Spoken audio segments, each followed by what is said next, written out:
मध्य प्रदेश में परसों डॉक्टर मोहन यादव ने चीफ मिनिस्टर के तौर पर शपथ ली।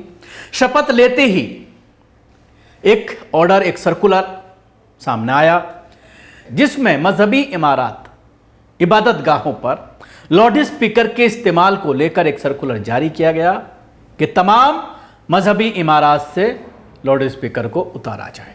यह पहला सर्कुलर सरकार बनते ही सामने आया।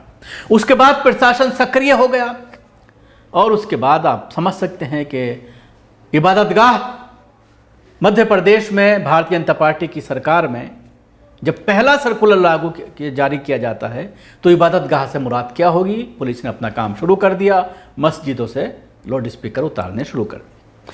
दूसरा एक्शन जो देखने में आया वो ये देखने में आया कि उज्जैन जो धार्मिक नगरी कहलाती है, उज्जैन में नगर निगम और बड़ी संख्या में पुलिसकर्मी ने गश्त की। मुस्लिम इलाकों में बाकायदा लाउड स्पीकर से ऐलान किया गया कि मांस और मछली की दुकानों को लेकर के जो गाइडलाइंस हैं उनका पालन किया जाए, गोश्त को खुले में न रखा जाए, इबादत गाहों से 100 मीटर की दूरी पर ही दुकानें खोली जाएं। और उसके बाद साथ साथ मध्य प्रदेश की पुलिस के साथ साथ यहां का जो नगर निगम है उज्जैन का, उसका बुलडोजर भी साथ साथ चलता रहा। और जहां उनको लगा कि इन दुकानों को तोड़ना जरूरी है, उसके बाद गरीब मुसलमानों की दुकानों पर बुलडोजर भी चला दिया गया।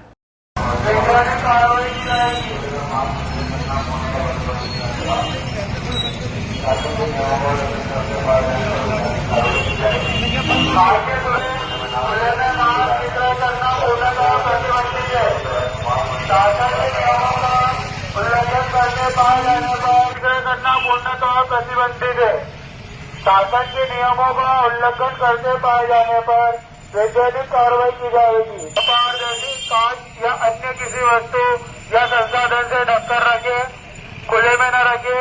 किसी भी धार्मिक स्थल से 100 मीटर के भीतर किसी भी तरह की मांस मछली की दुकानें लगाना प्रतिबंधित है। मांस मछली के विक्रय में साफ सफाई की संपूर्ण व्यवस्था होना चाहिए। खुले में मांस निकले, खुले में न रखे। किसी भी धार्मिक स्थल से 100 मीटर के भीतर किसी भी तरह की मांस मछली की दुकानें लगाना प्रतिबंधित है। थोड़ा पीछे आ जाओ, थोड़ा सा पीछे आ जाओ, तुम भी बना लेंगे। मैं हूँ ना बाबू, कितने जने खड़े कम से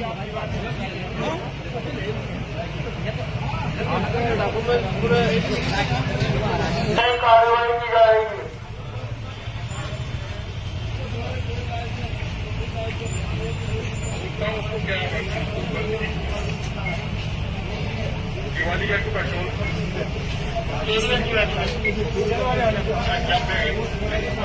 सभी दुकानदार मांस एवं मछली को अपारदर्शी कांच या अन्य किसी वस्तु या संसाधन से ढककर रखे, खुले में न रखे। किसी भी धार्मिक स्थल से 100 मीटर के भीतर किसी भी तरह की मांस मछली की दुकानें लगाना प्रतिबंधित है। मांस मछली के विक्रय में साफ सफाई की संपूर्ण व्यवस्था होना चाहिए। सफाई की संपूर्ण व्यवस्था होना चाहिए। खुले में मांस विक्रय करना पूर्णतः प्रतिबंधित है। शासन के नियमों का उल्लंघन करते पाए जाने पर वैधानिक कार्रवाई की जाएगी।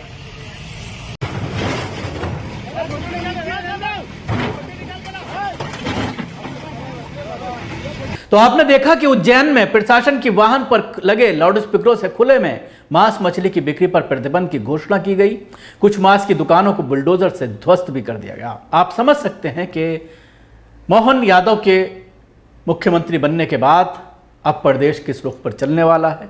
हालांकि पहले भी मध्य प्रदेश में इस तरह के बुलडोज़र मुसलमानों के घरों पर, मुसलमानों के आरोपियों के घरों पर लगातार बुलडोज़र चलते चले आ रहे हैं।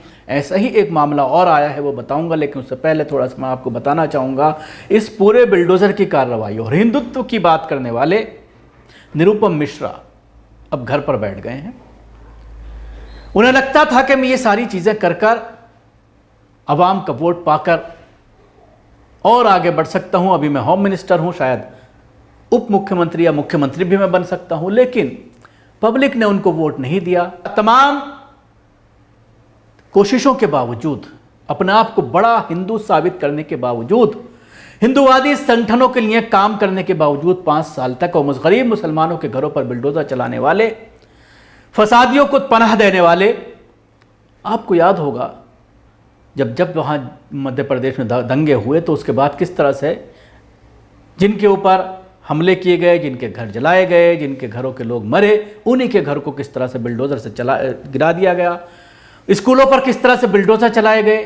नफरत चरम पर थी, लेकिन उसके बावजूद निरुपम मिश्रा कामयाब होने में नाकाम रहे और आज घर पर बैठे हैं, रोजाना इस तरह के ट्वीट कर रहे हैं और अपना दिल बहला रहे हैं कि आज मेरे घर पर फलां उप मुख्यमंत्री आए, मुझसे आशीर्वाद लिया, मुख्यमंत्री आए, मुझसे आशीर्वाद लिया। इस तरह के ट्वीट करके अपने आप को वो बड़ा नेता साबित करने में लगे हुए हैं। लेकिन उन्हीं के रास्ते पर अब आगे जो चीफ मिनिस्टर हैं वो भी चलते हुए नजर आ रहे हैं। एक और मामला सामने आया भोपाल का, जहां पर एक भाजपा कार्यकर्ता का हाथ काटने वाले आरोपी फारूक रायन उर्फ मिन्नी के घर पर बिल्डोजर चला दिया गया। डॉक्टर मोहन यादव के मुख्यमंत्री बनने के बाद पहली बार यह बिल्डोजर की कार्रवाई चलाई गई है। तीसरा दिन है आज उनके शपथ लेने का। आरोपी फारूक रायन पर बीजेपी कार्यकर्ता का हाथ काटने का आरोप था। भोपाल कलेक्टर ने उनके ऊपर एनएसए की भी कार्रवाई की है। देखिए ये विजुअल्स।